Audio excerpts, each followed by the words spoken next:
Again, welcome everyone to Distance Learning Pro Tips. Again, we are recording this session.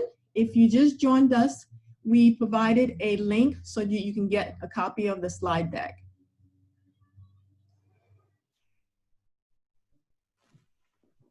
Chris, if you can advance. Oh.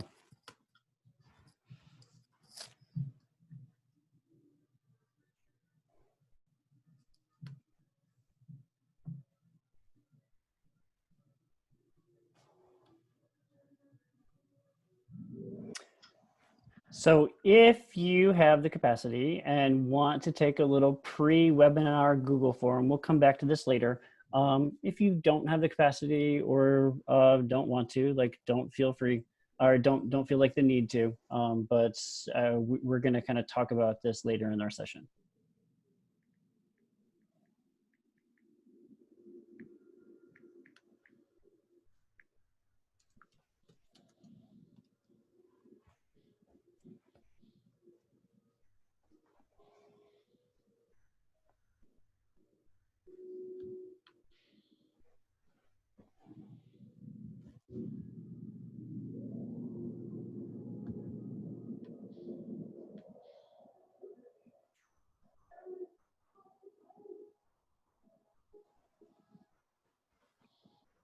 Click one more time. Okay, again, my name is Geraldine Duval. I'm an organizational specialist at MSEA. I'm delighted to have you this afternoon. You're in for a great treat. We have lots of tips that will be provided for you, specific to your grade level as well, so stay tuned. One of my primary roles in MSEA is to support and develop statewide professional development such as this for educators and ESPs across the state. So when we are able to provide you supports for your professional practice to directly impact students, this is a great thing. A second part of my role is to monitor and review educational policies and regulations. By doing this, I'm able to find out things that can better support you in making sure that you can meet the needs of your students and meet your professional goals. If you have any further questions, my email will be on this slide and as well at the end of the presentation if you want to follow up. And what we want you to realize is MSEA has provided this in support of partnership with NEA and Michigan Education Association. It's because of your dollars and dues that you pay, we're able to provide this professional development practice. So again, thanks for joining us, and I'm going to let our two speakers take it away and share their expertise.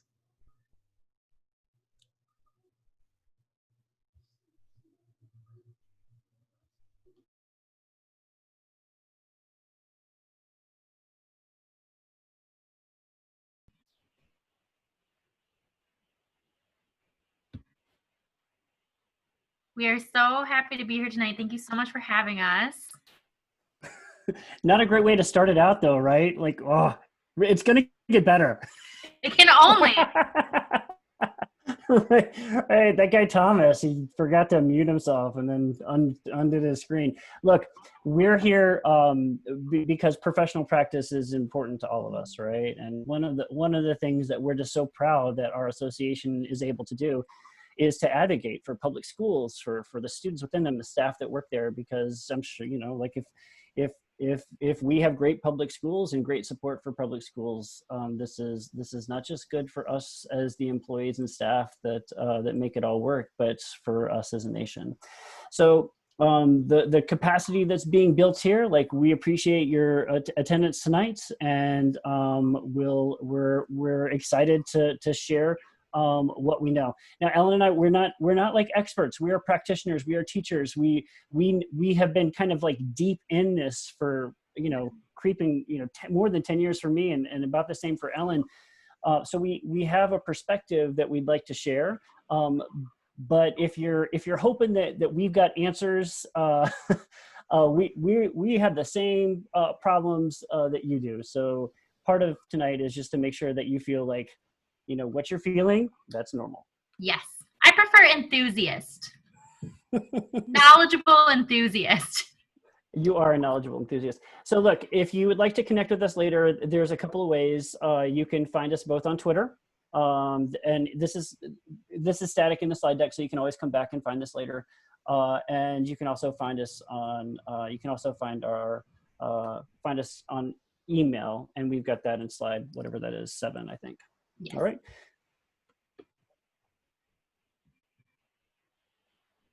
So let's get down to the business end of things, shall we? We are going to start with a little check-in. We're going to make you feel good about everything you've done so far and hopeful for the future. We're going to talk a little bit about access and equity. We know that there are a lot of challenges facing us in this current state of affairs that we're in. And part of that comes from the overload of educational technology options. When we say ed tech, we mean technology designed specifically for education or used to enhance education in some way. So we're going to talk a little bit about that, but spend most of our time talking about the elementary and secondary perspectives that Chris and I share. We're going to have some tools and some thinking that is tried and true for us that may be helpful to you, that you can just grab and go. So at the very end of the slideshow, there's many, many, many more slides that we will never, ever open or get to right now, but you're welcome to go and look at later. They're chock full of awesome resources and help if you have the time or energy. Right. And if you're looking ahead and realize you're not in the right place, you're not going to hurt our feelings if you have other things to do. But if we will try to make our minutes together count. If you have a question in the moment, if you could put it in the Q&A, and we'll try to address those as best we can in that moment. We know in a webinar you can't, we can't have like a conversation, but we'll utilize this feature as best we can. All right, so let's just check in using the chat. And what we'd like to do here is I want you to think about this as kind of a sliding scale, right? And like, this isn't your number for always. Maybe it's just your number for this afternoon between 1 and 2:30. I don't know, like you can think about it however you want. But if 0 is like you have no idea what quality distance learning looks like, and 5 is you have a pretty clear vision of what it looks like, go ahead and put your number in the chat real quick. That goes for all positions. So no matter what your capacity is or your role is at your whatever educational institution you're a part of, that is what you're running with.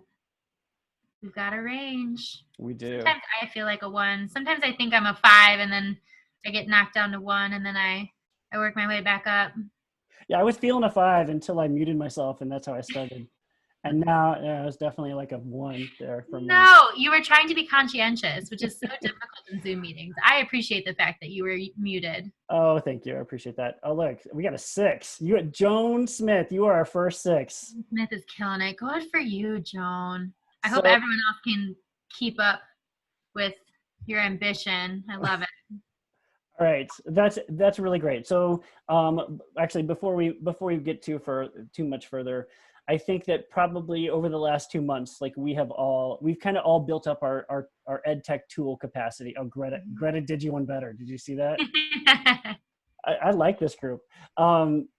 Now, but what we haven't done yet, like we've kind of built up our ed tech tools, right? It's like, oh, I learned how to do Google Classroom. And then like this other flower grew, you're like, oh, I can use Padlet now. And then, right, then all of a sudden you have like these tools that you're feeling comfortable with. Today, we're going to talk about these tools, which you're probably feeling pretty good about. And we're going to try to like go 10,000 feet up and start kind of thinking about like why we use them, where we use them, what advantage do they have, especially now looking to the future as we like are thinking about school as kind of like a dial that we're going to turn based on local, right? Like, I mean, who knows what's going to happen in our respective states, but we know that a lot of school districts who are thinking ahead are like thinking about it like a dial, right? So based on local data and around coronavirus, you know, if the number of cases goes up, you know, they turn the dial closer to distance learning. And if they go down, you can kind of dial it back, right? So you kind of have to like think about things a little bit different, because what I would do in my science classroom is different than what I'm actually going to do online. And to have those like conversations with yourself or with your team all the time, it's like it requires a little bit of like design thinking, and that's what we're going to try to approach today. So the next check-in is, it's really about how you're feeling about the distance learning opportunities that you're providing for your students, right? So like 0 is like, I'm just not having this. Like, I don't like what's going on. And 5 is like, I feel good about the opportunities that I'm scaffolding for students. So why don't you go ahead and throw that in the. It's also possible to feel like you're doing some things very well and other things are kind of in the air, need to change. I know that between Chris and I, we've changed our format several times since this all began, and we keep trying to find better ways to make it accessible to our students. Absolutely. I feel like for Maryland, we need to change our scale. Like 0 to 5 is not enough, obviously. We need more numbers. Okay. I mean, really, this is kind of how I mean, I feel this way about my own practice sometimes, right? Like some weeks I feel really good about it. It doesn't mean that everybody's engaged in my practice, right? But I feel good about what is being delivered. Yeah. Okay. We can kind of check in on that either.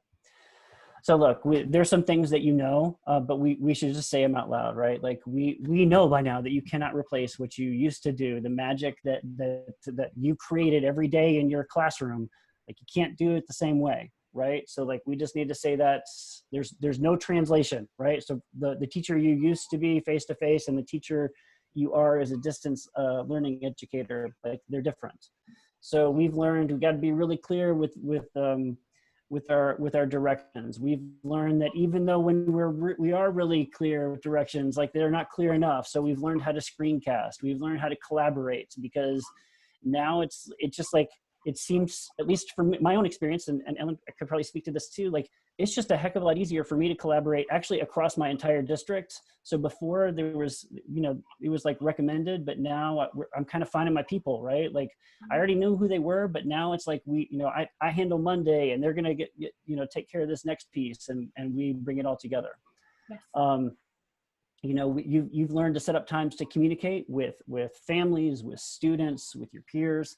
And you've also learned to prioritize. Like, I don't know how you felt by March 15th, I was a hot mess. Like, I don't think I'd slept. I'd spent the whole weekend just like getting ready, because that's when we had closed schools in Michigan on March 13th. That's right. So I spent the whole weekend just a crazy person. And I'm much better at being able to like balance all these different things. The last thing that I want to talk about is 5A, right? Part of this is like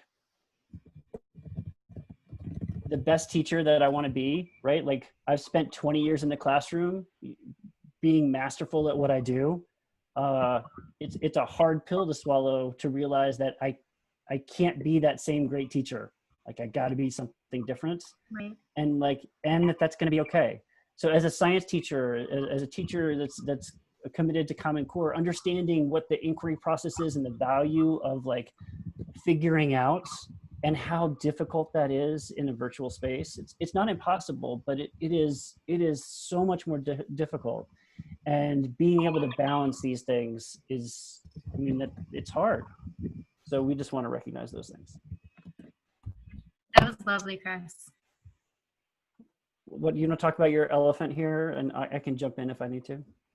I will speak on this little elephant. So one of the things Chris and I were doing when we were first thinking about this whole opportunity to speak with you guys was this idea of the engagement of students and their ability to do that. So this access and equity issue it's the elephant in the room, right? We have kids that cannot get logged on at regular times. They don't have the device. They don't have the Wi-Fi. They have a lot going on in their families.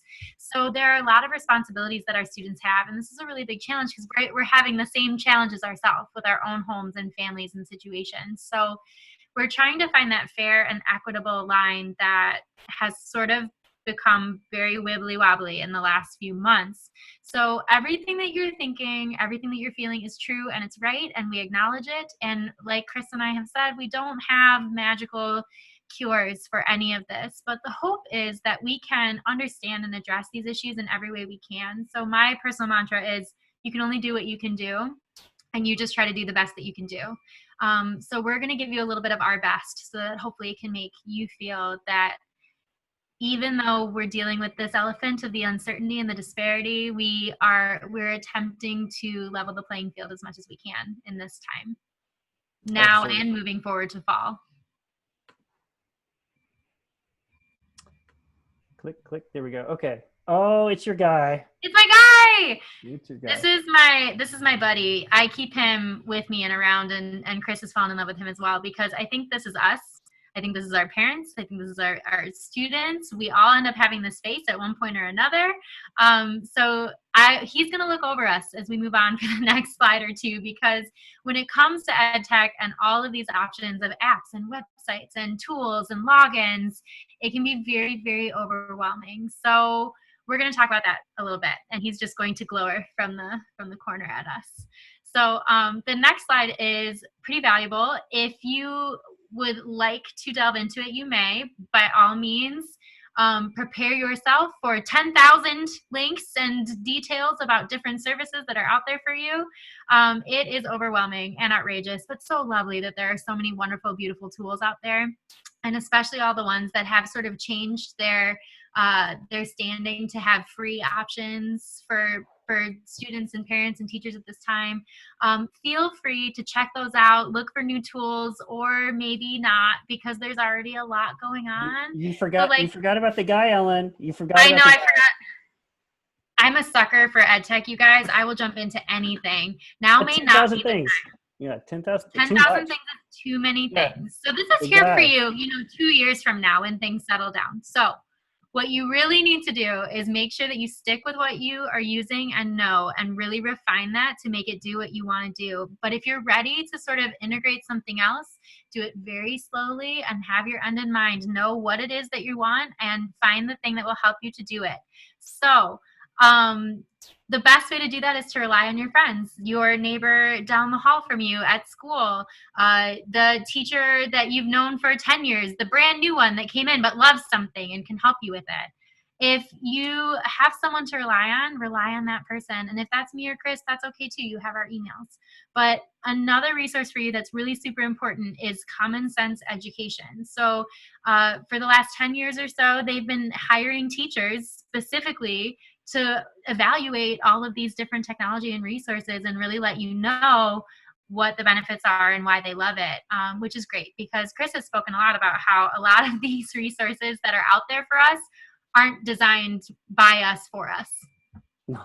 No. I mean, we know, we're educators. We see ed tech apps and they're garbage, right? Like you know a good one and a bad one once you've kind of played around with it for a while, but who's got the time to do that, right? Like, right now, right? Nobody's got that time.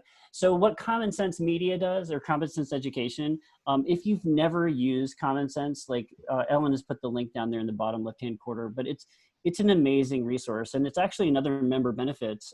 NEA partnered with, wait, no, this is not Common Sense. I'm thinking about Blended, my bad. But Common Sense Education is it is a resource that's been around for years. If you've got little kids and you've ever wondered, like, hey, is this movie good for my kid to watch? And you Google it, a lot of times you end up at Common Sense Media. So they review books, they review movies, they review websites, they review YouTube channel creators, they review ed tech. They review all kinds of things. So if you're going to run across a piece of shiny new ed tech and you're like, oh, I wonder if I should use it. Like, if you can't find it on Common Sense Media, like, probably you don't want to use it. And if you can't be bothered to read the whole article, it's like bulleted, right? And there's like little stars where people can vote it up and down. So you can just look at the stars. Sometimes that's all I got. So Common Sense Media, or Common Sense Education, is part of the Common Sense Media company, and it's an amazing resource. If you're ever interested, Common Sense Media, actually, they pay teachers. So like, you might be wondering, well, who decides if it's good or not? Well, we do. Teachers. It's one of the side gigs that is required of public school educators if we're going to be able to pay for Cheerios. This is one. Teachers can review these different websites. Just keep in mind that slow is fast when it comes to new tech. So speaking of technology, let's jump into some of my favorite tools that have helped me reach my youngest learners. So I am an elementary school teacher. I have taught first grade, fourth, fifth, and sixth grade, first grade for the longest. So I have some experience on both ends of the spectrum. And one of the biggest challenges for me since we have left our classrooms is real-time space, especially when we're doing things like mathematics. So a second grader that I'm tutoring right now, she and I were trying to have a conversation about fractions. It did not go well. And then I discovered this web whiteboard. This tool is a web whiteboard, and it is a real-time, super fast, super easy, copy paste the link, send an email, use a QR code, however it is you want to send it to someone. In my case, I actually have it embedded into a website that I maintain. So when I use it on my website, students can look at that and use it on the fly. So my sixth graders are able to jump on that and use it whenever they need it if we have something to discuss. And the great thing about it is that you can download it as an image, as a PDF when you're done with it, or you can just let it disappear and go off. The tools are comprehensive, they're really easy to use, and the whiteboard looks small, but you can click and drag it and move it all around, which is really, really, really neat. So there's tons of space for you as you go. So the other great thing about a web whiteboard is that it can be logged into anonymously, or people can tag themselves, and even one underneath that, Chris, is the cursor with the line through it. This allows you to share your pointer, so you can show yourself and what you are writing and drawing, which is really lovely. So I really think that awe has made the difference for me in terms of having a real live space. So I have used this asynchronously, where I've just put it out there for people, and I've also done it on a Zoom, on a live Zoom with my students. So that has been really helpful for me with my littler people and my bigger people, because it gives you that real-time space, and you can use it during a Google Meet or during a Zoom, which is great and super lovely. And I mean, there are other alternatives. Zoom has its own whiteboard sort of worked in now, but I've encountered a lot of problems with people using different versions of Zoom and not being able to draw at the same time, one person being able to host it. It can get kind of snarly and difficult with some of those other options. I don't also have experience with Jamboard or some of the others. A web whiteboard takes no training. You can just jump in and start using the tools, and just it's very simple and no nonsense. So if it's really simple and easy for me to use, then I know that I can probably rely on my students to be able to get to it and get used to it really quickly. So I think it's one of those ed tech tools that you can share on a Seesaw, you can share on a Google Classroom, you can get it out there really easily and allow students to have a real-time space to work with you.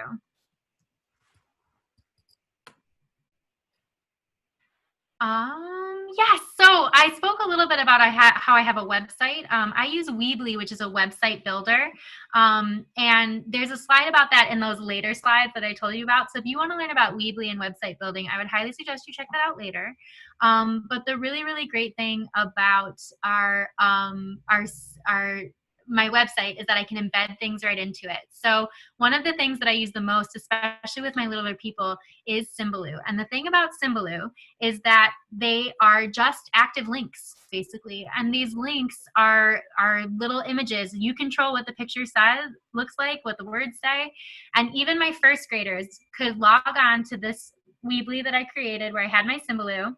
And on that Symbaloo, they could just click on any of those little tiles, and it would take them directly to whatever link it was linked to. So this is an example of a Webmix, where each tile that has a color is its own link. And the student just has to say, oh, I see the Prodigy Math Monster, click on him, and it opens Prodigy for them, just like that. Opens a new tab, ready to go. Symbaloo doesn't have to be embedded. You can just share a Symbaloo, a Webmix as it is. Anybody that goes to it can click on any of those links. And the great thing is that those links can be Google Docs. They can be Google Slideshows. They can be different websites. They can be read-alouds. On my website, which you can actually check out for yourself, there is a link on there somewhere. You can customize it to be whatever you want it to be. So for me, I had a research one, I had a math one, I had a phonics one, and it's really easy to add and edit those tiles for yourself. So I really think that Symbaloo has made a really big difference with my little learners, because they don't have to try to find all these links. They see a picture, it's very visual, they can just click it and go and get what they need. So Symbaloo made a big difference for me as an educator, because I could put all my links in one place and organize them the way that I wanted to. I can put the tiles where I want to, I can just number them.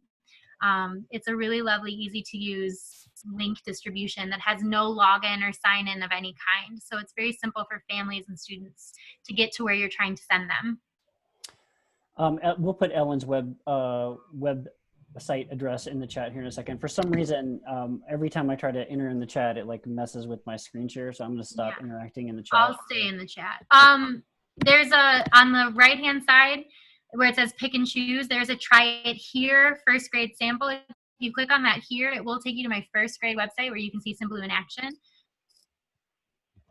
And I mean, one of the things that I love so much about Symbaloo is that it's so graphic, right? Like, so for our littlest people, it's a great place to start, especially if you're a teacher of little people and perhaps your district or your school hasn't adopted any kind of like learning management system like Seesaw.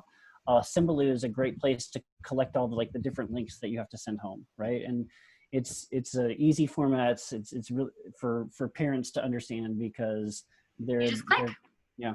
You just click. I've put two of my websites in the chat for you. The first one is the one that I use for my families, and the second is the one that was used just by my students. I mean, families could use them, but it was targeted for my students. They used it every day in the classroom and then outside the classroom as well. So Teachtastic Zone is a family-centered website that uses Symbaloo for some practice, and DD Kid is, we were the Dick and Dolphins, so DD Kid is student-centered. Can you, I know you alluded to this for a second, but can you talk about those already created Webmixes? I'll click on it and you can. Yeah, thank you. The great thing about Webmixes is that if you make your own, you can choose to publish it publicly. So there are plenty of public galleries and Webmixes that have already been made. So you can literally go to that search box and type in, phonics, and anything that any Webmix that has been tagged with phonics will pop up for you. And a lot of times teachers will put in like, third grade phonics, first grade phonics, things like that. So you can see that there are all kinds of, there's a kindergarten basic skills, reading PD resources. That one looks like it's all different links to parts of Starfall, which is pretty neat. So you can find Webmixes that have already been created, and sort of a little cheat here is to open up a Webmix that you like and just take those links and put them on your own Webmix and organize them the way that you'd like, which is really, really lovely.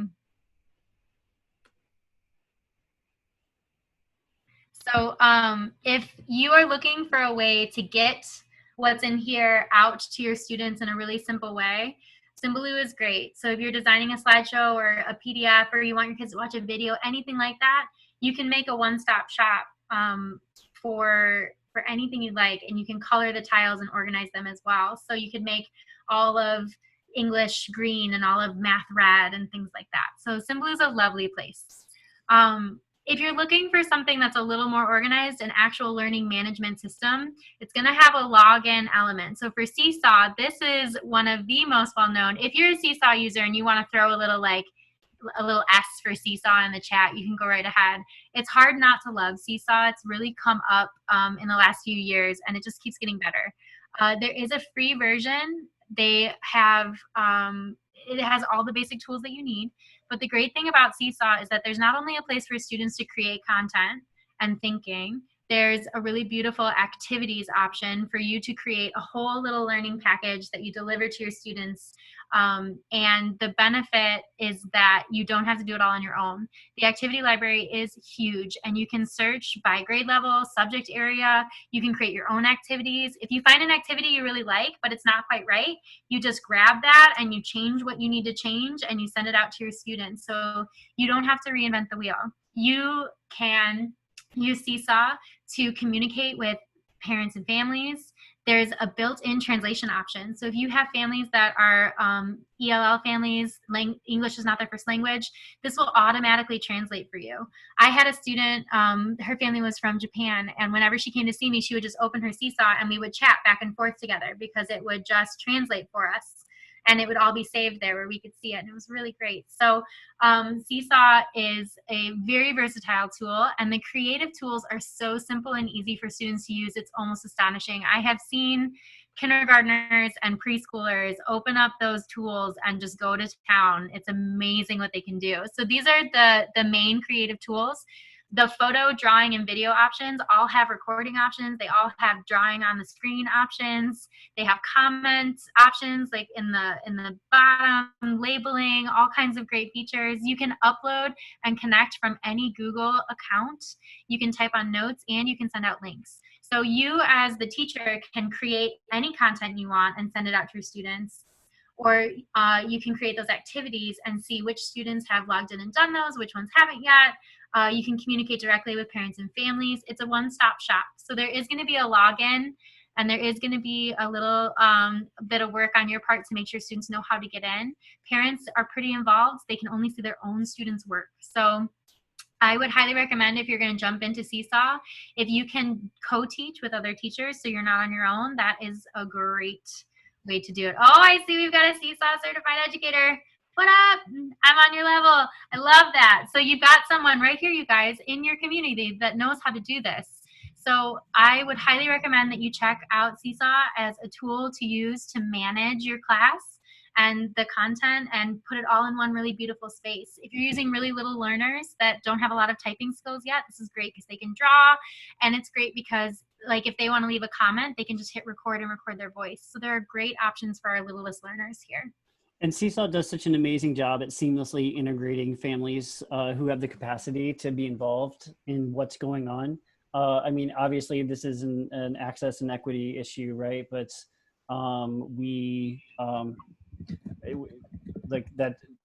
that's something that we're having to like try to figure out all across the place, right? But Seesaw's capacity to involve more than just the student and the teacher in the learning is phenomenal. But getting back to like our kind of 10,000 foot view, like part of what makes Seesaw so quality is like your capacity to create quality directions and chunk it appropriately and make sure that you're that as teachers that we're presenting things to them in a way that makes sense to them. And Seesaw, all the tools are built in. So if you do create an activity or use one, you can read the instructions to them and they can play them. You can type them. You can give an example. You can give them a template. You can really take away a lot of the unknown and build something that you're looking for while allowing students to explore it in their own way and create their own content. It's a pretty lovely way to reach your people. So I would keep that one in mind. Yeah, and just like before, like you can search this huge pre-existing library. Now this isn't vetted, right? But you can like look for good ideas to help out. I see Anna again in the chat. You're for some reason just seeing a blank screen. Just follow along in the link in the slide deck. We're in slide 20. Is that right? 20. I think we're in slide 20. Yep, we're on slide 20. All right. So for me, these tools have revolutionized the way that I have taught, and I've been able to use all of my other tools and things that I like through these, through Seesaw and through Symbaloo. So if you are inspired by these, that is great. I hope that it's helpful to you. Okay. So while a lot of the things that Ellen just talked about was through kind of like an elementary lens, even though like there's some things that, you know, the AWW, the Whiteboard, like that's something as a secondary teacher I'd be interested in using too. Let's kind of like reframe it and look at through a secondary lens.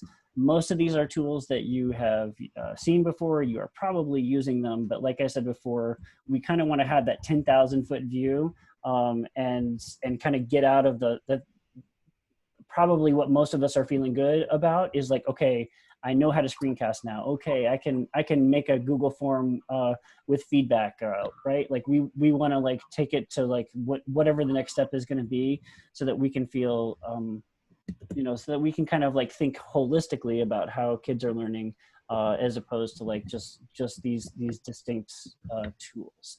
So we're going to start in Google Apps for Education, because love it or hate it, like this is probably where most of us are. If you're using Google Suites, can you go ahead and put a GS in the chat so we can just kind of see out of our numbers how many people are using the Google Suites for Apps for Education? Probably we're going to get a bunch, right? Boom, boom, boom. All right. So look, we are all very familiar with the strengths that these different tools have individually, right? Like Google Docs is way better than Word, because we can tag each other and we can, we can collaborate on one document, and that we couldn't do that before.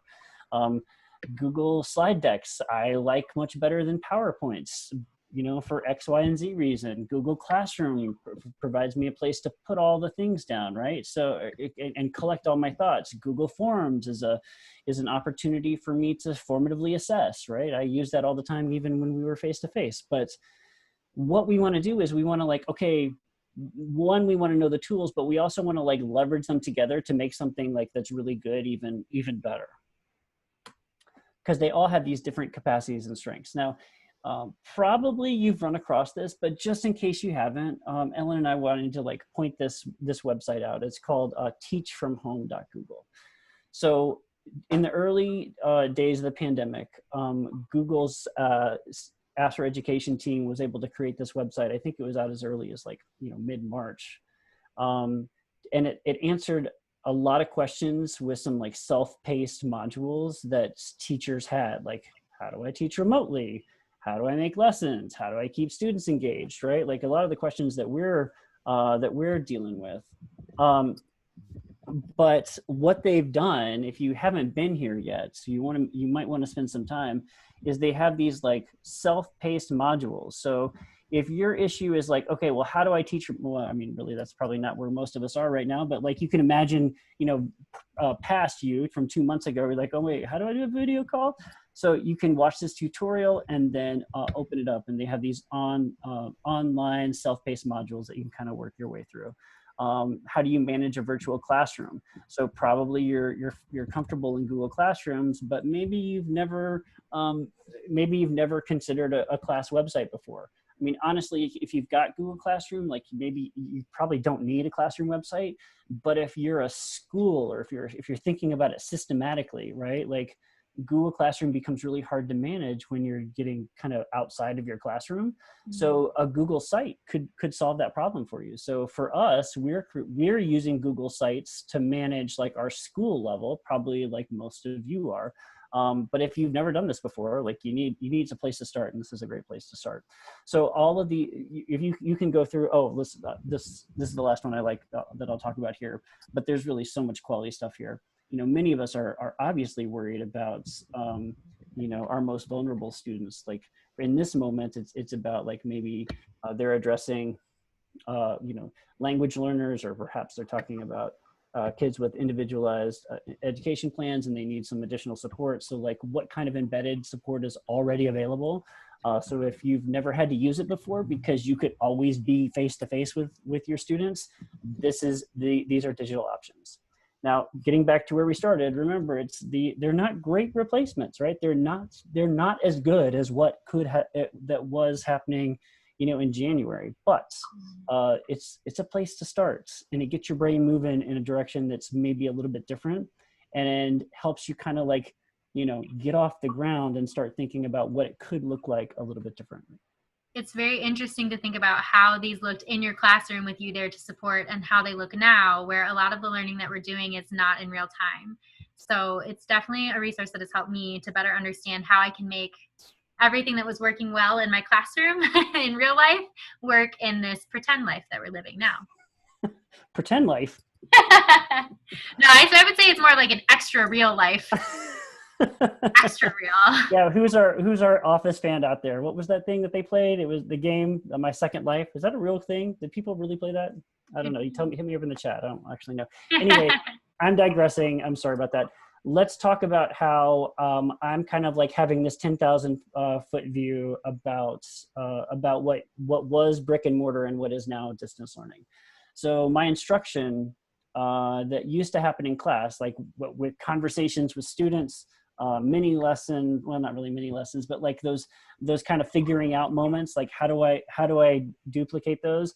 So I want to show you where I started, and then I want to show you where I'm at, so you can kind of see just how like my own thinking has changed and how I shifted tools. You can notice here I started in a Google Doc. You know, this is, you know, it doesn't matter if you're in Michigan or Maryland, like we have some common themes, right? So like what are our learning targets, right? Like what are we doing on that day? So you can kind of see that here on the front page. And then the blue there is like, hey kid, don't forget, there's more stuff below. We've got some video directions about what we're doing today. One of the ELL strategies that we use at our school is we color code a lot of our tasks. So that way, if it's, you know, if it's something that a student needs to do, like it's going to be in green. So you can kind of see through here the different colors and how that helps kind of cue kids who, I mean, not just ELL kids, but all kids, so that they can kind of focus in on what's most important. You can see the screencast that I made here using Google Meet. We'll show you that in a second. And you can kind of just kind of follow along here. Now, this is what was I was handing out to students for a week of learning at the probably like 7 weeks ago, and this was last week. So I shifted over into Google Slides because if you've ever tried to insert a photo or a video or anything like that into a Google Docs, you feel my pain, right? So I couldn't handle what it looked like, and I wanted my online weekly learning to do more. So what has kind of developed here, it's a lot of the themes are similar, right? So you'll see here's our entrance slide, right? Like here's our directions, there's my little screencast, I'm still using the same colors. Here's our learning targets, this is what we did last week. Here's what we're doing this week. Here's how we're engaging, right? And one of the nice things about slides is you can import or you can insert videos directly from YouTube, from your Drive, and also from a link in the website. So I've got this animated GIF, so kids can kind of see like, okay, change over time. So this would be like, you know, my anticipatory set in before I did my lesson for real, but this is how it's going to look from a distance. Same thing here, and I've got I had a lab. I just want to go all the way down to the end here so you can kind of see, oh, quizzes. I love quizzes. I know you love quizzes. Quizzes is another, I don't want to get too deep in the weeds here, but quizzes is a nice like reflection tool. There's a huge catalog if you've never used quizzes. It's kind of like Kahoots. If you don't know what I'm talking about, so then probably that's quite okay. Like, don't worry about it. But at the very end here, right? So this was an entire week. So there's a lot of slides. It's probably 15 or 20. Then here's the reflection at the very end. And one of the things that makes me feel like a genius is that when kids type in the green boxes, I have already highlighted. I've highlighted it. I've highlighted everything so that it will go yellow when they type, so I can see it easily. So if I don't see the yellow, then I know they didn't do that, right? So kind of like this, yeah, like on that page. There's a question, Chris, about the percentage of students completing assignments, and I know that that's not what we're here to talk about because we cannot control that element, but we are impressed at how beautiful and interactive your slides are. But let's also answer the question. I think that it's an important one too. So just like 30 seconds of context. So in Michigan, when the state of emergency was declared, one of the expectations around schools that districts could make their own decisions and that no student would be failed, that everyone would move to the next grade level, and that districts would kind of like make decisions about what that would look like. So what that means for school is like the whole system we have set up for like performance for grade exchange, right? Like you do good on these on this practice, like you'll get a good grade, right? And I'll give it to you. that has kind of fallen off the cliff here in Michigan. And my students know it. Yeah, so do mine. So I started probably around like week 1, I think I was at 78%. Last week I just calculated, it was at 46%. And it's been kind of a slow drop. And we're as a staff, we're just like really struggling on what that actually means. So. And our expectations will continue to change as the situation does as well. I think we're all doing what we can do for now, and we will continue to change that as we need to. But let's get back, Chris. I want to see the next one. All right, I know you do. Absolutely, Donna. I think it's an important thing to address. And moving forward, as we're thinking about next year more as like a dial, I think that at least we're having this conversation in Michigan, like what is it actually going to look like? School districts are trying to ramp up. So right now we're using Google Classroom and as our main LMS, and you can't assess in Google Classroom and ensure like testing security. So we're not assessing, but we're moving to Schoology next year, which does have that capacity. So it seems like every district in our state is having this conversation. It seems like every district in the country is having this conversation about what next year is going to look like. Thank you, LMS, Learning Management System. All right, let's go to the Google form. I would like just to show you what that looks like. So this was the one that was on slide 2. If you had a chance to answer it, great. But if not, that's fine too. I'm going to look at this 2 ways. So the first way I want you to look at it as a kid. Right, so you just took this formative assessment, right? And you can get like immediate teacher feedback. I'm going to show that here at the bottom. So in Michigan, it's really important to know which is the right team. And go green! Even though I live in Ann Arbor, I'm a Michigan State fan by marriage, and Ellen is a Michigan State fan. And alumni. And alumni, yeah. So therefore, from our point of view, like the correct answer is Michigan State University, right? The opportunity for immediate feedback to be built within the Google form is nothing short of amazing. And if you haven't played around with it, it's not that difficult. I'll show you the teacher side in a second. But look here, I've preloaded this, right? So like you can add answer feedback to provide immediate feedback to your students. If you want to watch like this is John Sowash. He's a Google expert and guru here in the Midwest. He's made an amazing video, so I just linked it from YouTube, and it was super easy. I think this took me all of like 15 seconds to find the video, another 30 seconds to type the text, and kids get immediate feedback from me as their teacher. Now, the teacher side of it, I don't want to spend too much time because at this point, probably, we're sick and tired of like looking at Google Forms, but here's kind of something that's really powerful about Google Forms, right? If you ask good questions, you get like really important data, right? So here we can see most of the people here, right? We've got a significant number of pre-K 2 and then 3-5. So the time that we spent at the beginning with Ellen really served a lot of our needs, right? And then secondary is where we're at right now. You can also see like immediate feedback. So I like answering or asking these questions like where did you come in at and where did you leave at? So that way you can hopefully see some movement in your bar graph. And like I love the capacity of Google Forms to provide formative assessment. This was something that I used in the classroom, and it's something that I use a lot in distance learning for sure. Mm-hmm. So Screencasts, has anybody, if you screencast, will you throw just tell us what do you in the chat, like what do you use? Is it Screencastify? Is it Loom? Do you use Google Meets? Like how do you use it?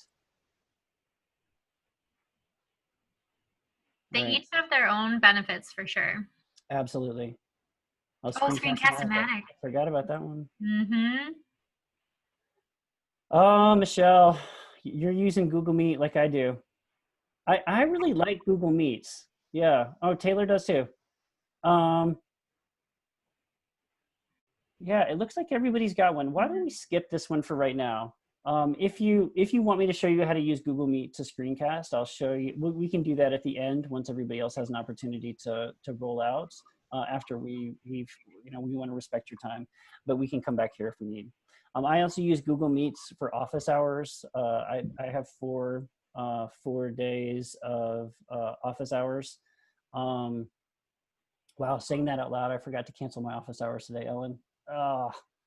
Yeah, no, last night I had like this family emergency, and then so we were gone, like it was kind of crazy, and then I canceled all my things except for this, and obviously. It goes back to capacity. There's only so much you can do, and you have to forgive yourselves. Oh man, I went from a 5 to 0 just there in that moment. Did everybody see that? All right. No. So, but I use Google Meets for my office hours, and I set it up 4 days a week for 30 minutes. And my brick and mortar is my Google Classroom. I want to just like pop into my Google Classroom real quick. Oh, that's not my Google Classroom. Let's go to my Google Classroom. Don't be too afraid when you see my number of classes. We've been running professional learning opportunities in our district through Google Classroom. So mine's just like a hot mess. So ignore all that. Let me find, here we go. So here's Chris has been leading blended learning. Yeah, I have been doing that. But what I want you to notice is like how my classwork has changed over time. So this week, right, in the last couple weeks, I only have 2 things posted. One is that online weekly learning, right? So that way I send it out Sunday night. We get a phone call every Sunday night. It comes in at 6 o'clock from our principal. It's always 3 minutes long. And there's an email that's linked to it. Probably many of our schools are like this. And when I get that phone call, I walk up, I hit send, because I send them out in bulk. So you can't like time that. But I only have 2 that I send out. But if you look backwards, you can kind of see it wasn't too long ago that I was look at this. I mean, this is just ridiculous. Why did I do this? Like thinking about it, it makes no sense that I broke this apart into tiny little pieces and divvied it out to them one at a time. Like I made them wait for what? Like, why was that important? So here, that was me stuck in the weeds, right? Like thinking about the tool as opposed to thinking about how students might want to interact with that tool and learn best, right? So there's that. The weekly layout has been working well for me in elementary school as well. So mine looks very similar, but as someone who teaches all the content areas, mine are, week 3, May this to this, and then, here's the reading and writing, and here's your math, and here's your science and social studies. So it's a little bit bulkier. I like that streamlined look you've got going on, Chris. Thank you. I like that too. And don't think that I made that up. Part of it I stole from our amazing ELL teacher, and part of it I got from something from a million years ago, right? Like number 5, rely on your friends. Exactly. Now let's not dig too deeply into Padlet. You'll have an opportunity to interact with Padlet in a moment if you want. But it's like, whew. This is how I feel. Ellen, do you feel like this? All day, every day, all the time. My husband comes in at night and is like, maybe you should log off now. And I'm like, oh my God. What time is it? What day is it? Yeah, so we all feel like Liz Lemon here, and that's going to be normal. So like doing a good job about managing our time is pretty amazing. So look, if you want to take a moment for some asynchronous-ish sense making about what we've kind of talked about here, you can go to that Padlet and add your ideas. You can like things that you agree with and add to it if you want. That Padlet will stay active for a while, so you can come back to it. If you want to share links or things like that, absolutely. There is a Flipgrid slide later. Yeah. I know that Geraldine will come back and talk about this probably at the end, or maybe you've got emails about this already, but we know that MSEA is hosting just like a wide variety of topics over the summer that you may or may not be interested in. So pop into the ones that you want to come to. Sometimes Ellen and I will be there with friends, and sometimes it won't. But what we can say is like, it will always be an EA member. It will always be somebody that, what'd you call it? Enthusiastic? Yes. Yeah. Enthusiasts. They're ed tech enthusiasts. Knowledgeable enthusiasts. Mm-hmm, and they will be thinking about it from up here as opposed to where I think a lot of us get stuck kind of down there in the weeds. So look, we understand. Oh, Ellen, this is your slide. I'm sorry.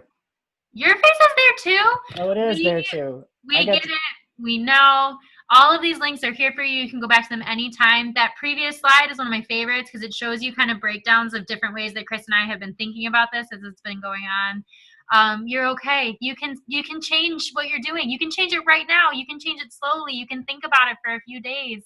We acknowledge and accept every choice that you've made, whether you liked it or you didn't, and moving forward the same. So just remember, find value in your connections, plan, use your tools accordingly, come back to the slideshow when you have time for it, and contribute and share and be kind to yourself. Absolutely. And the slide deck that we built for the, you know, as NEA members and members of Michigan Education Association, like we built this for you. Please take it, use it, make it your own. Geraldine will take this recording and eventually put it behind the password protected portion of the MSEA website and share that out with you along with the other ones. So this could be something that does not, you know, in the future, if there's one that you're interested in, but you can't make it, like you can always go back and just watch the bits you're most interested in, which maybe would be better than the whole thing. No, that can't be better than the real thing. Look, does anybody have any questions? Like we want to create a little bit of space.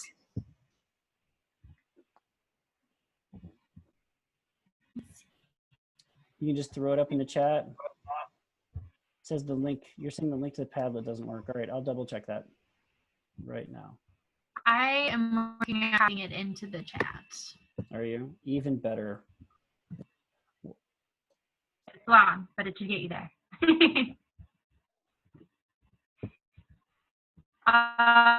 It really has been a pleasure. For those elementary folks, my parting words of advice, keep it very visual and very consistent. Just like in your classroom, if you're using a pocket chart or something to show students what center is which center, all of those, keep those in mind. That's my parting piece. Like if you're gonna make whatever you're gonna make sure that picture matches that activity every time. Keep it super simple and super consistent, and make sure you're only doing one thing in every instruction or every video, and you'll find more success that way from my trial and error. So it looks like Geraldine, maybe there's some questions for you about when is the video going to be uploaded in your secure sites. There's also a feedback form. Geraldine, maybe you want to talk about it. I just put it in the chat too, and it's also still on your slide. But I'm going to go ahead and stop sharing my screen so that way you can see our faces a little bit bigger, but the chat will still be available. Thank you. We will post that link again. We really ask you to complete that evaluation. That allows us to meet your needs and keep supporting you. So as mentioned, and we're going to post another slide a little later, as mentioned before, we will have a landing page, which is currently available, where you'll see all the first 2 series of our digital learning program that we've offered. And we will add these additional ones so you can back and hit those links and take your time to really navigate and explore in your own time. MSEA really values you, and part of our mission is to empower you to make a positive difference in your professional life in order to elevate the quality of public education for all students. So we hope that you will find these sessions very beneficial. We will be doing them weekly. We have tried to keep the same time frame, so most of them will be on a Wednesday at 5:30, so you can look out for that. And again, we really want you to see that the next session we have planned out will also be from, if you can go back one, Chris, will be from June 3rd, and we're going to explore how that looks like in a week's plan. So great that you have got to talk with Chris and Ellen, because they'll be leading that session again next week with you. So you'll get to see their faces. As I told you, they had a lot of resources to share, and you were in great hands. If you want to get more information, if you could forward one over.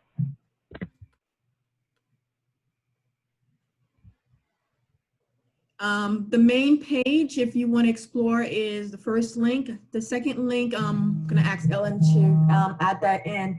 It's our learning series, and if you did not see it in this chat, don't worry. If you received the email for this particular workshop, it was also embedded in there. So all the resources will be included in that landing page, MSEA Digital Learning Series 2020.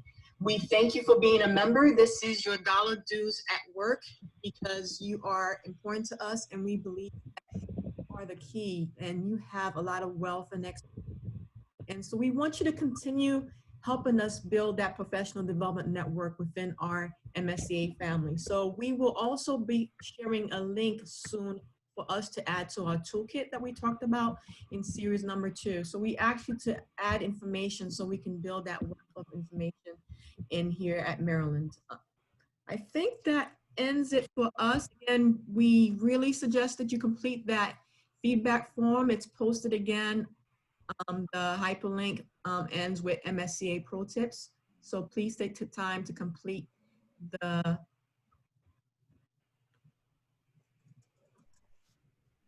saying that the link is not right. We double checked it.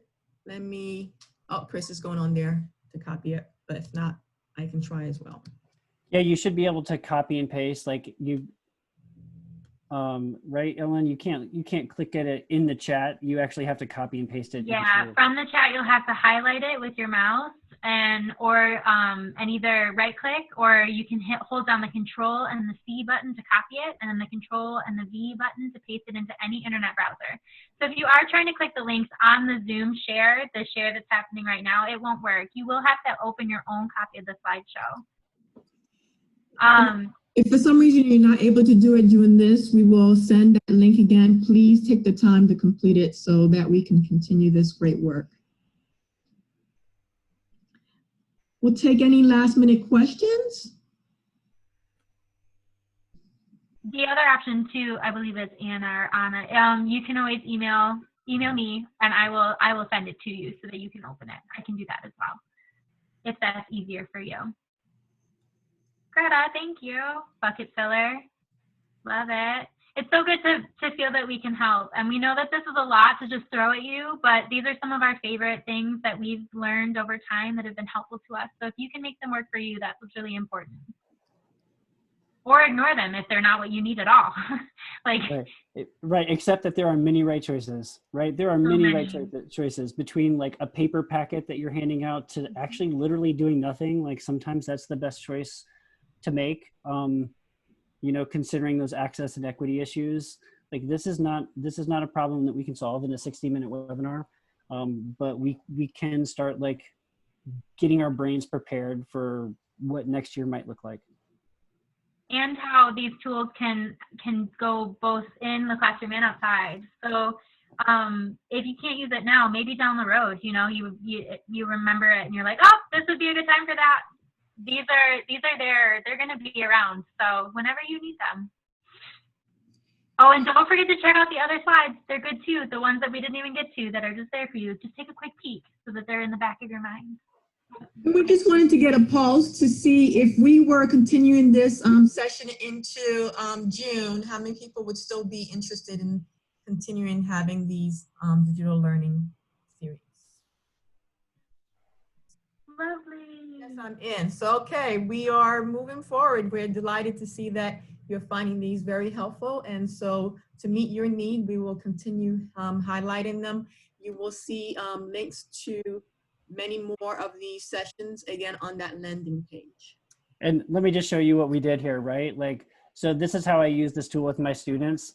So the question that I asked was like, okay, you came in knowing, right? So we were kind of all over the place, and then you are leaving knowing, and you can kind of see how it shifted a little bit, right? And we can kind of collect those, we can kind of collect those ideas here. So what we're doing with you is what you can, you know, probably what many of us are already doing in our classrooms, but it's super helpful for us to think about making sure that what we do next as the NEA to support what you need in Maryland is relevant and requested. We want, I mean, just like we're asking, you know, they're asking teachers to be nimble. We want to make sure that we can be nimble and respond to your needs too.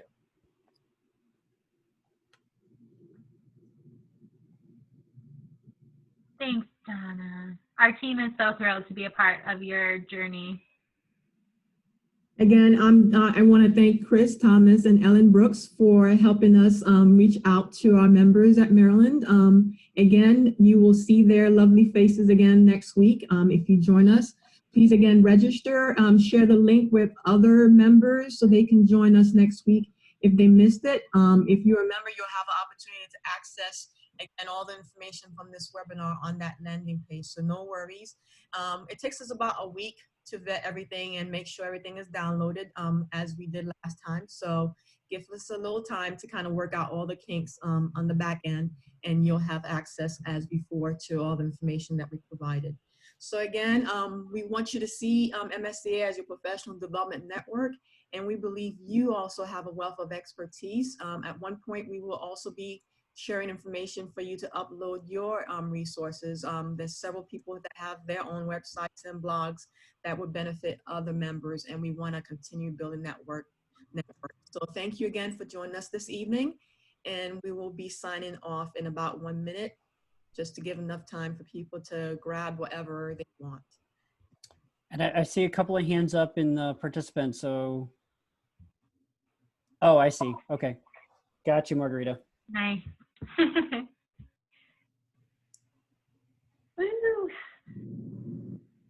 All right, I hope everyone is doing well, and I hope your family is doing well, and have a good evening. Thanks again for joining us for Protips. Thank you, everyone. Bye, MSEA. It's great to meet you. Yes. See you soon. Thanks, Geraldine. Bye.